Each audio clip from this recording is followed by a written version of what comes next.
नमस्कार students, how are you? Fine.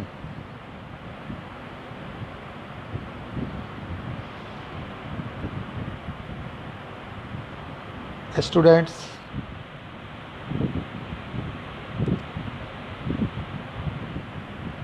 we are discussing the chapter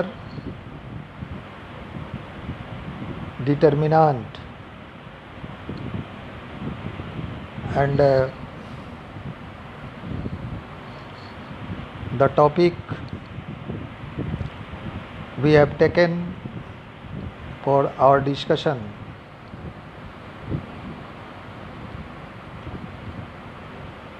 that is in the syllabus of 12th, as well as this is also in the syllabus of undergraduate programs in the so many universities in BSc pass course, and we have already discussed. हमने पहले भी बताया है कि determinant का क्या utilisation है, क्यों ये इम्पोर्टेंट है, क्यों हम लोग इसको पढ़ रहे हैं, इससे कितने मार्क्स के क्वेश्चंस आते हैं, इसके एप्लीकेशंस क्या हैं. तो अभी तक जो टॉपिक भी हम लोगों ने जो डिस्कस किया है, the topic we have discussed, उसमें I hope you are recalling. Firstly we have given definition of determinant, then we have discussed about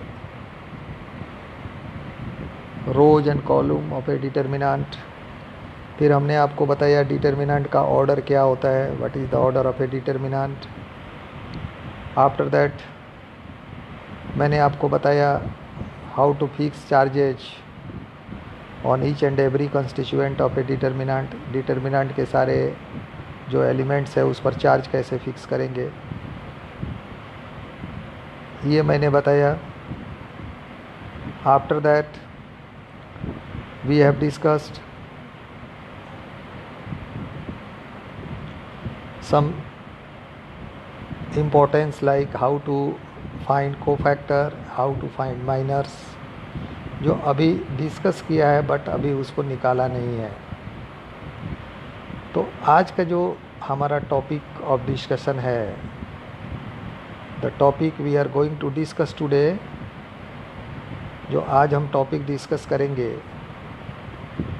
उसका नाम है, the name of the topic we are going to discuss today is properties of a determinant.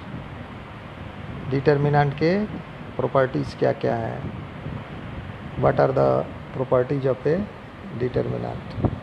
किसी determinant के क्या क्या properties हैं, क्या क्या गुण हैं. तो one thing I would like to share with you, that is very hidden fact about the numerical of a determinant. वो ये है कि अगर डिटर्मिनेंट को सोल्व करने के लिए आप डायरेक्ट चार्ज फिक्स कर देते हैं, देन अगर 5000 में 3004 से मल्टीप्लाई करना हो तो ये फैक्टर दोनों के मल्टीप्लिकेशन के बाद जो टर्म आता है दैट बिकम्स बिगर. तो इन दैट सर्कमस्टांस ये संभव नहीं है कि हम डायरेक्ट चार्ज फिक्स करके और डिटर्मिनेंट के वैल्यू को फाइंड कर सकें. तो उसके लिए आपसे कहा जाए या ना कहा जाए, बट ये अंडरस्टूड है कि if you have to solve any question of determinant, if you have to solve any numerical problem of determinant, तो आपको प्रॉपर्टी का यूज करके ही बनाना है.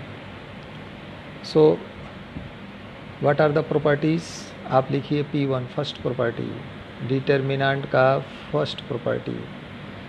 P1 लिखने के पहले आप कहीं लिख लीजिए A इज इक्वल टू, या कोई डिटर्मिनेंट लिख लीजिए. फर्स्ट रो में लिखिए x1 x2 x3, सेकेंड रो में लिखिए y1 y2 y3, and in third row write Z1, Z2, Z3. First row में क्या x1, x2, x3, सेकेंड रो y1, y2, y3 और थर्ड रो में z1, z2, z3। तो अब इस डिटर्मिनेंट को अगर सोल्व करना है तो हम प्रॉपर्टीज़ का डिस्कशन करने जा रहे हैं। We are going to discuss about the properties. First property क्या है, प्लीज़ राइट। इफ़ लिखिए, if two adjacent, please write, if two adjacent rows, मैं इसका हिंदी ट्रांसलेशन भी आपको बताऊंगा if you are unable to get it in English.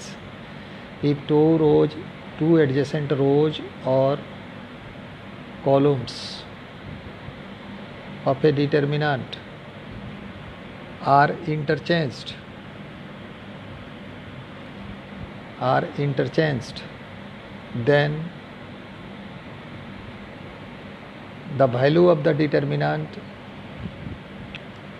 then the value of the determinant remain unchanged, means remain unaltered, but sign changes,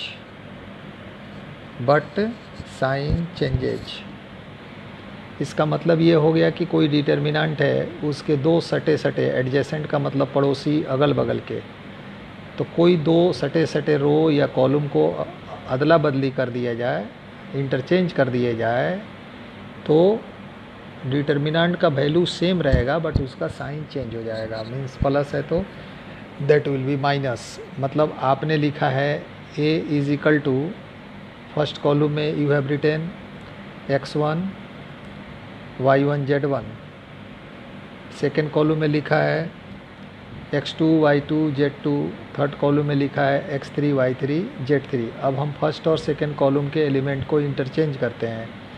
I am dragging the second column on the place of first column, second column को हम first column के place पर ला रहे हैं। तो क्या होगा, it will B x2, y2 and z2। ये सेकेंड कॉलम आ गया। अब फर्स्ट कॉलम के जगह पर ले जाओ x1, सेकेंड कॉलम के जगह पर फर्स्ट कॉलम गया, then it will be coming as x1, y1, z1। और थर्ड कॉलम क्या होगा, x3, y3 and z3। This is our determinant, this is our determinant. अब इसमें आप देखोगे a है तो a ही रहेगा, बट यहाँ minus of the value of the determinant हो जाएगा, बिकॉज ये पहला प्रॉपर्टी है कि कोई दो कॉलम जो सटे कॉलम है, एडजेसेंट कॉलम है, उनको इंटरचेंज कर दिया जाए। हमने फर्स्ट और सेकेंड कॉलम को इंटरचेंज किया है। देन आफ्टर इंटरचेंज करने के बाद हमें क्या मिल गया, सेकेंड कॉलम आ गया फर्स्ट कॉलम के जगह पर और फर्स्ट कॉलम चला गया सेकेंड कॉलम के जगह पर। Again the value of the determinant is as usual a है तो a ही रहेगा, डिटर्मिनेंट का वैल्यू a है तो a ही रहेगा। बट जो क्वेश्चन दिया गया है उसमें your determinant is positive, here your determinant will B negative. This justifies that if two adjacent rows or adjacent columns of a determinant are interchanged, then the value of a determinant doesn't alter but the sign changes। अगर किसी determinant के दो adjacent रो या column को हम interchange कर दें तो डिटर्मिनेंट का वैल्यू चेंज नहीं होगा बट उसका साइन चेंज हो जाएगा। ये this should be learn by heart by the students as the one of the very famous properties of a determinant. आप कह सकते हो कि इस प्रॉपर्टीज का एप्लीकेशन क्या है। इस प्रॉपर्टीज़ का कहाँ एप्लीकेशन करना है, where this property will be used, हम इस पर जब न्यूमेरिकल में आएंगे तो then I will be discussing about that. Second properties आप देखिए, मैंने आपको कॉलम को इंटरचेंज करके दिखाया in the similar manner, the like manner आप रो को भी इंटरचेंज कर सकते हो। मीन सेकेंड रो को आप फर्स्ट रो के जगह पर ले जाइए, फर्स्ट रो को सेकेंड रो के जगह पर लाइए। आपके चेयर पर मैं जाके बैठ गया, मेरे चेयर पर आप जाके बैठ गए, इंटरचेंज, सीटिंग इंटरचेंज। तो एक ही रूम में हम दोनों हैं, एक ही डिटर्मिनेंट के ये रो और कॉलम आपस में इंटरचेंज हो रहे हैं। फर्स्ट रो सेकेंड रो में चला गया, सेकेंड रो फर्स्ट रो पर आ गया, then the value of the determinant will be same but the sign will be changed. The determinant का वैल्यू सेम रहेगा लेकिन इसका साइन क्या हो जाएगा, साइन विल बी चेंज्ड, इसका साइन चेंज हो जाएगा। सो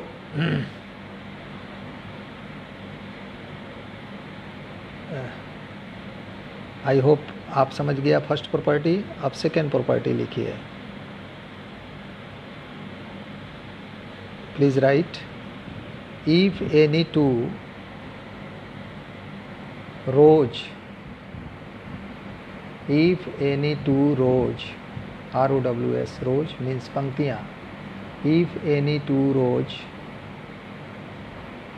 ऑफ ए डिटर्मिनेंट, बल्कि आप ऐसे लिखिए, इफ एनी टू रोज और any two columns of a determinant, if any two rows और any two columns of a determinant, किसी सारणी के किसी डिटर्मिनेंट के कोई दो रो या कोई दो column, if any two rows और if any two columns of a determinant be identical,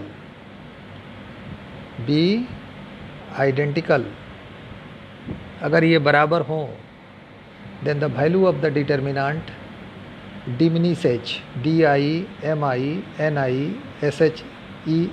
डिमिनिसेज, समाप्त हो जाता है। जैसे मैं आपको लिख के दिखा रहा हूँ, प्लीज़ लेट अस राइट, आप भी लिखना शुरू कीजिए मेरे साथ। A is equal to, please write, first row में लिखिए x1 y1 z1 और सेकेंड रो में भी यही लिख दीजिए, x1 means left to right, that is called row, x1 y1 and z1। यानी फर्स्ट लाइन में आपने लिखा है x1 y1 z1, second row यानी सेकेंड लाइन में भी आपने लिखा है x1 y1 z1 और थर्ड लाइन यानी थर्ड रो में आप लिख रहे हो x3 y3 एंड z3। दो वर्टिकल लाइन दे दीजिए दोनों तरफ से, तो आप कहेंगे this is a determinant. Then now see, आपने अभी क्या लिखा है कि दो रोज या दो कॉलम्स अगर आइडेंटिकल हो, समान हो, तो डिटर्मिनेंट का वैल्यू शून्य हो जाएगा। तो what you are finding here, here you are finding that this two rows are identical, तो इस ये लिख देंगे this is equal to 0, means यहाँ determinant of A is equal to 0। आप कहोगे कि सर इसका आपने तो भाषण सुना दिया, इसका जस्टिफिकेशन क्या है, how we can justify that its value will be 0।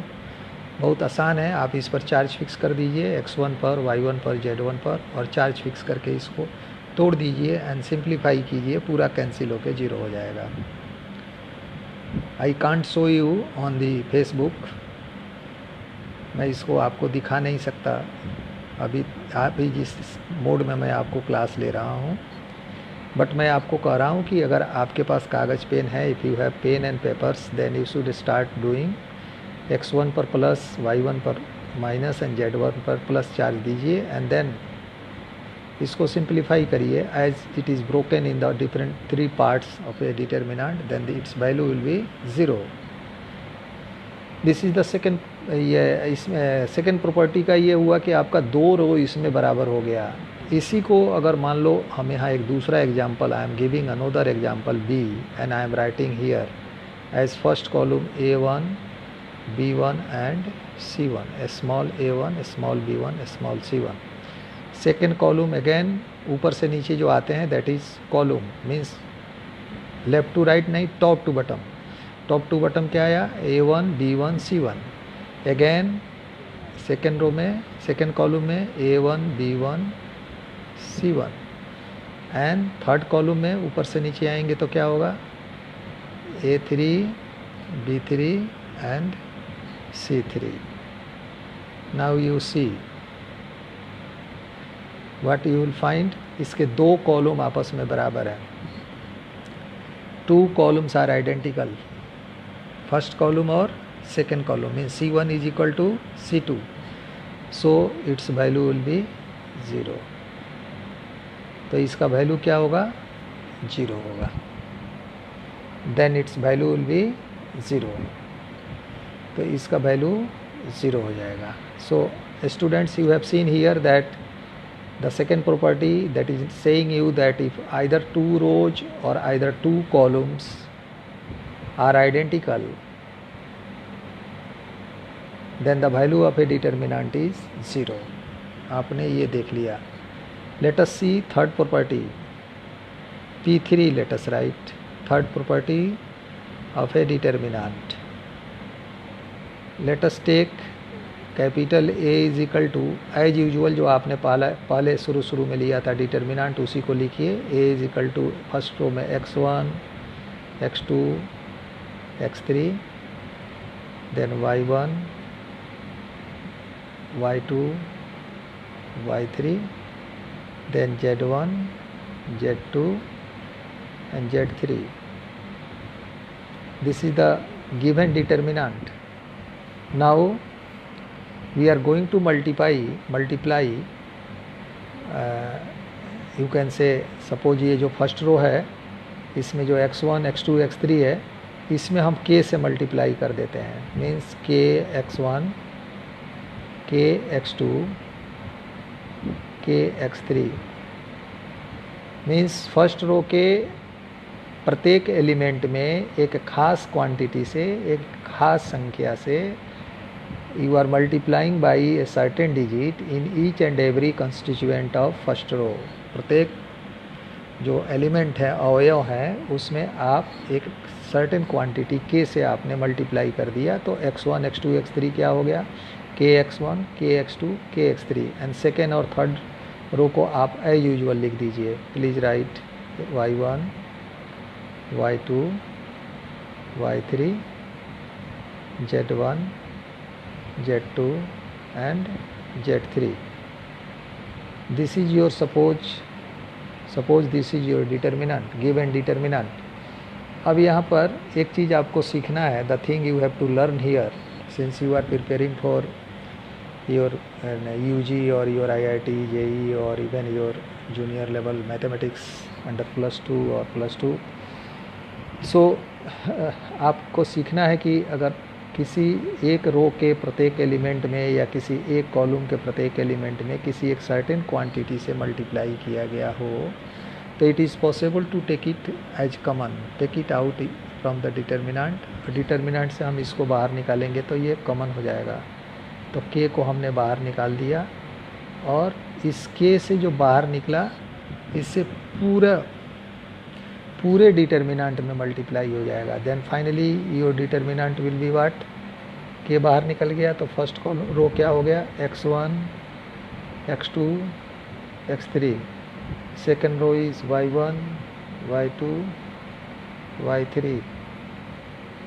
Third row is z1 z2 and z3.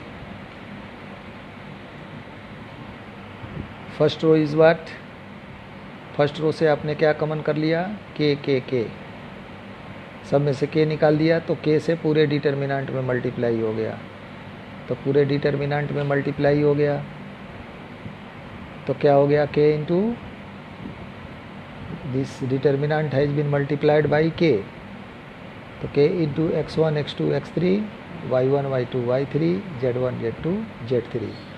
मतलब आपके किसी एक रो में या किसी एक कॉलम में से अगर कोई भी फैक्टर अगर आप कॉमन करते हो, if you are taking out as common, अगर आप उसको कॉमन निकालते हो तो उस कॉमन क्वांटिटी से पूरे डिटर्मिनेंट में ही मल्टीप्लिकेशन हो जाएगा. This is the third property of a determinant. This is the third property of a determinant.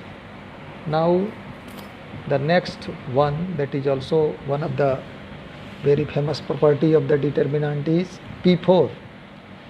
P4 में लिखिए, हम यहाँ पार्टीशन करेंगे, बंटवारा करेंगे. We would like to do partition of a determinant का हम बंटवारा कर देंगे.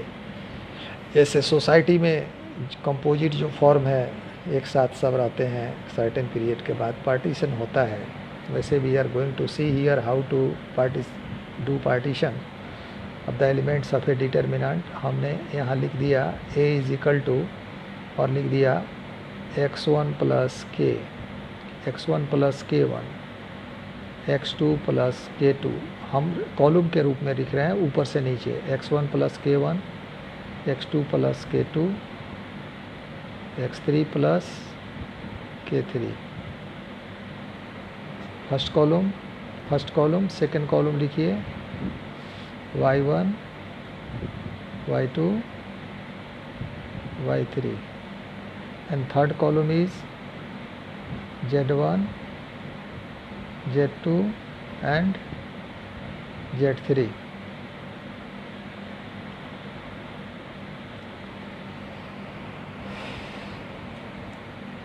देन आप क्या देख रहे हो, फर्स्ट कॉलम के जो एलिमेंट्स हैं they are in composite form.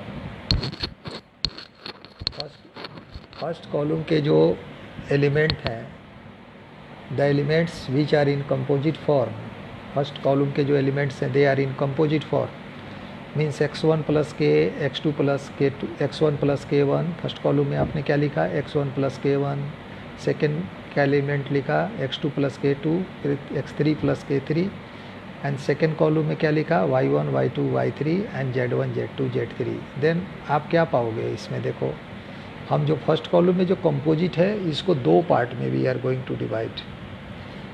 Thank you Alamgir साहब, thank you very much for your appreciation. तो we are going to do partition of this determinant in two different form. हम देखो कैसे करते हैं, x1 प्लस k1 है, x2 plus k2 है, x3 plus k3 है.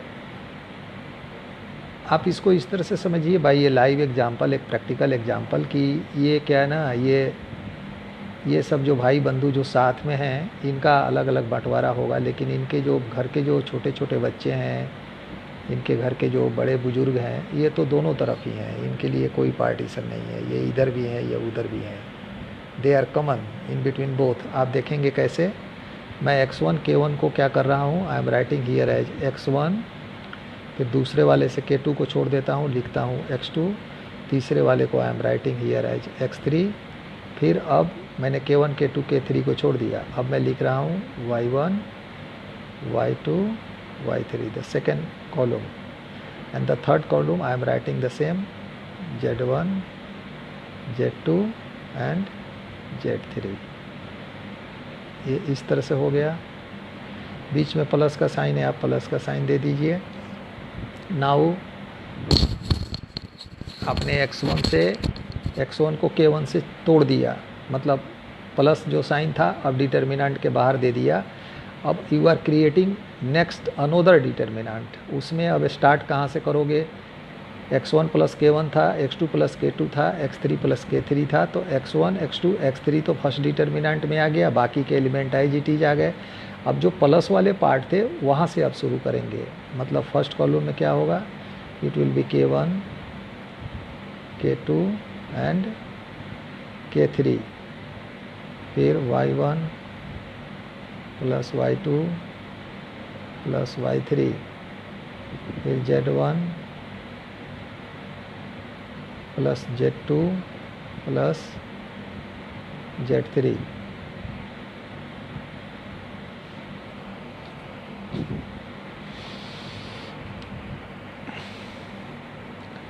तो आपने क्या देखा, what you have seen here, आपके पास एक डिटर्मिनेंट दो डिटर्मिनेंट में कन्वर्ट हो गया. आप देख लो सेकेंड कॉलम क्या था, y1, y2, y3, ये फर्स्ट डिटर्मिनेंट में भी है, और y1, y2, y3 this is in second determinant also. The third column z1, z2, z3 in first determinant and z1, z2, z3 is in second determinant also. In this way student आपने क्या देखा, a single determinant में be expressed in the form of two determinants. एक determinant को हम दो determinant के form में कन्वर्ट कर सकते हैं, व्यक्त कर सकते हैं। वी कैन एक्सप्रेस, अगर यहाँ पर प्लस है तो आपने बीच में प्लस दे दिया दोनों डिटर्मिनांट के बीच में। Suppose here is minus sign like, तो आप यहाँ पर माइनस दे सकते हैं, नॉट नेसेसरी। अगर मल्टीप्लिकेशन रहेगा तो this method fails, this properties fail, then in that circumstance there is no scope to do anything like this. So students, I hope ये चारों के चारों जो प्रॉपर्टीज हैं डिटर्मिनेंट के, they are the milestone for the numerical solution of determinant chapter. And I hope कि students आपने चारों प्रॉपर्टी को आपने याद कर लिया होगा। Again I am going to one by one I am going to revise. First property क्या है, आप अपने आंसर शीट में, आप अपने एक्सरसाइज शीट में देखिए। फर्स्ट प्रॉपर्टी आपने लिखा है कि इफ़ टू एडजेसेंट रोज और if two adjacent column of a determinant are interchanged then the value of the determinant remains unchanged but the sign changes. First ये है, एक ही डिटर्मिनेंट के दो एडजेसेंट रो या कॉलम का अदला बदली कर दें तो डिटर्मिनेंट का मान तो सेम रहेगा लेकिन साइन चेंज हो जाएगा। First property is this. And the second property is that if two either of two rows और two columns of a determinant are identical then the value of determinant diminishes. किसी determinant में दो रोज या दो column अगर equal हैं, बराबर हैं, तो उस डिटर्मिनेंट का मान शून्य हो जाएगा, जीरो हो जाएगा। थर्ड इज वो मल्टीप्लिकेशन वाला था कि अगर किसी एक सर्टेन क्वांटिटी से डिटर्मिनेंट के किसी एक सर्टेन रो या एक सर्टेन कॉलम मल्टीप्लाई किया गया हो तो उस मल्टीप्लायर को अगर हम डिटर्मिनेंट से बाहर निकालते हैं तो वो मल्टीप्लायर से पूरे डिटर्मिनेंट में ही मल्टीप्लिकेशन हो जाएगा। Third property was that. And the last and fourth property was what, जो अभी हमने डिस्कस किया, दैट वाज कि one determinant may be expressed in the form of two determinants. Rather than हमारे कुछ अति विशिष्ट व्यक्ति आज फेसबुक लाइव से जुड़े हैं, मैं आप सबका अभिनंदन करता हूँ, स्वागत करता हूँ, नमन करता हूँ। And I request you everybody that कि अगर ये वीडियो जो आपको मिलेगा फेसबुक पर, आपके इर्द गिर्द के किसी स्टूडेंट को अगर आप फॉरवर्ड कर देते हैं जो लॉकडाउन में तैयारी नहीं कर पा रही है या नहीं कर पा रहा है, तो ये आपके तरफ से उस बच्चे का एक बहुत बड़ा हेल्प हो जाएगा। मैं प्रत्येक दिन रात में 9:10 पर I use to come on Facebook live. The intention is only to help to those students who are suffering from epidemic problem and they are unable to attend their coaching और institutions. They are helpless to continue their study but they are most motivated for their career। तो आप उनकी मदद कर सकते हैं। Kindly आप सभी स्टूडेंट्स को बताएं कि हम रोज़ रात में 9:10 पर +2 +1 IIT JEE इस तरह के competitive examination, state engineering competitive examination की, मैथमेटिक्स की मैं प्रत्येक दिन रोज़ रात में 9:10 पर क्लास भी लेता हूँ। And those who are pursuing any class, किसी भी प्रोग्राम के स्टूडेंट हैं, चाहे वो बीटेक के हैं, एमटेक के हैं, बीबीए हैं, एमबीए हैं, मेडिकल हैं, आयुर्वेद हैं, होम्योपैथ हैं, फार्मेसी हैं, कोई भी हैं, तो आपको अगर free of cost study material चाहिए तो you should visit to the Jyoti Vidyapeeth women's university website. और उस वेबसाइट से आप देखेंगे उस पर लिखा होगा डिजिटल वर्जन 2.0। आप वहाँ क्लिक करेंगे तो वहाँ से आपको फ्री ऑफ कॉस्ट बहुत सारे स्टडी मटेरियल आपको मिल सकता है, जहाँ आप अपने स्टूडेंट को प्रोवाइड कर सकते हैं। बच्चियों के लिए खास करके यूनिवर्सिटी ने बहुत तरह के स्कीम लॉन्च किए हैं। तो students and friends, please I hope कि आपने डिटर्मिनेंट के ये प्रॉपर्टी समझ गए। Now let us come and let us discuss some numerical aspect, जैसे what to do in a numerical problem. अब देखिए, जो सबसे बड़ा कंफ्यूजिंग फैक्ट है जो मैं आपके साथ शेयर करता हूँ, और आप स्टूडेंट के साथ शेयर करिए या स्टूडेंट अगर सुन रहे हैं तो वो से अपने को समझ लें जैसे मैं बार बार ये बात क्लास में पूछता हूँ, जब मैं यूनिवर्सिटी में ज्योति विद्यापीठ में जब मैं इंजीनियरिंग के क्लास में होता हूँ, बीएससी के क्लास में होता हूँ, एमएससी के क्लास में होता हूँ, तो मैं पूछता हूँ कि अगर आप ज़रा बताइए, एकाएक आप कहीं खड़े हैं, यू आर स्टैंडिंग समवेयर, और एकाएक आपके सामने सांप आ जाए, सांप, स्नेक, तो आप क्या करेंगे? Spontaneous you have to reply. कुछ बच्चे कुछ बताते हैं, कुछ बच्चे कुछ बताते हैं। हमारे यहाँ बच्चे मीन्स बच्चियाँ ओनली। तो because we are dealing with here girls student only, this we are working here in women's university, India's topest women's university. तो आपको मैं बताऊं तो बच्चे कुछ अलग अलग तरह के जवाब देते हैं, कोई कुछ बोलता है, कोई कुछ बोलता है। उसमें से कोई स्टूडेंट बोलता है भाग जाएंगे, सांप अगर एकाएक देख लिया तो भाग जाएंगे, फ्लेड अवे। कोई उसमें ऐसी बहादुर बच्ची है जो बोलती है हम उसको मार देंगे। तो ये दो बातें हो सकती है, या तो आप उसको देख के सांप को भाग जाएंगे या उसको मार देंगे। ये आपका जवाब है। अब डिटर्मिनेंट के क्वेश्चन के साथ भी यही समस्या है। डिटर्मिनेंट का खेल बिल्कुल का बिल्कुल शतरंज का खेल है। शतरंज में किधर से चलना है, कौन किसको मारेगा, कौन किसको हटाएगा, कौन किसको डिफीट करेगा, कौन विन करेगा, कौन डिफीट होगा, किधर से कैसे चाल चलना है। There is no certain rule, कोई रूल नहीं है उसका। It depends on your skill, it depends on your you can say sharpness of your mind और योर एक्सपर्टीज। तो डिटर्मिनेंट के क्वेश्चन को बनाने के लिए क्या ये ये फ़ौरन से कॉल आ रहा है, काइंडली आप डिस्टर्ब नहीं होंगे। अगर कॉल कटता है, अगर कॉल आ जाता है ना, तो चूँकि हमारे यूनिवर्सिटी में कॉन्फ्रेंस होने वाली है, तो उसमें कुछ इंटरनेशनल स्पीकर भी हैं। They are calling me because अभी उनके यहाँ सुबह हो रहा है, हमारे यहाँ रात में 10 बजने को है, उनके यहाँ अब सुबह होने वाला है। दे आर फ्रॉम शिकागो और फ्रॉम यूएसए। तो मैंने कहा कि डिटर्मिनेंट के क्वेश्चन को देखेंगे तो आप क्या कहेंगे?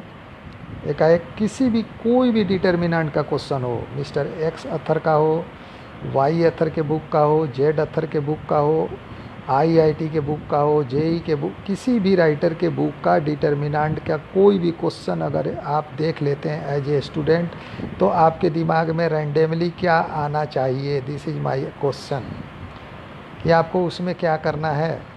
इसके लिए आई am giving U a very research based trick.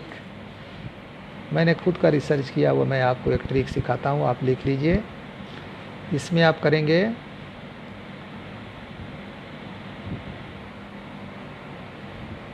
C